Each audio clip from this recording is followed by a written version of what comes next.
পুরস্কারের আশায় 18 ইঞ্চি লম্বা রাসেল ভাইপার ধরে প্রেস ক্লাবে হাজির কৃষক রেজাউল খান, কিন্তু পুরস্কারের সেই টাকা আর দেননি জেলা আওয়ামী লীগ নেতা। অথচ রাসেল ভাইপার ধরতে পারলে 50,000 টাকা পুরস্কারের ঘোষণা দিয়েছিলেন জেলা আওয়ামী লীগ সাধারণ সম্পাদক শাহ মোহাম্মদ ইশতিয়াক আরিফ। কৃষক রেজাউল খান বলেন, তিনি পুরস্কারের ওই টাকার জন্যই রাসেল ভাইপার সাপ ধরেছিলেন। ফসলি মাঠে রাসেল ভাইপার সাপটি দেখতে পান তিনি। পরে স্থানীয়দের সহায়তায় সাপটিকে একটি পাতিলে আটকে ফেলেন। এরপর প্লাস্টিকের নেটের আবরণ দিয়ে ওই পাতিলে মুখ বন্ধ করে প্রেস ক্লাবে নিয়ে যান তিনি।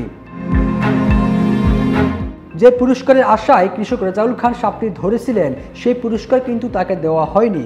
এ বিষয়ে আওয়ামী লীগ নেতা বলেছেন, বন কর্মকর্তাদের প্রাপ্তি স্বীকারপত্র না থাকায় তাকে পুরস্কার দেওয়া হয়নি, তবে তার সাপটি জমা নিয়েছে বন বিভাগ।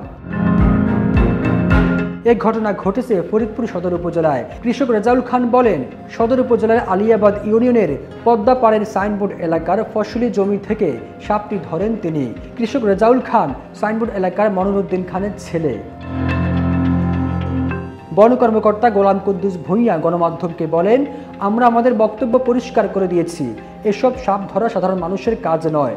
টাকার লোভে অনেকে এসব করতে পারে, তবে এসব কাজে তাদের উৎসাহ দেওয়ার কিছু নেই। এছাড়া এসব প্রাণী ধরার কোনো বিধানও নেই। ধরাটাই অপরাধ। কারো জালে আটকে গেলে সেটা অন্য কথা।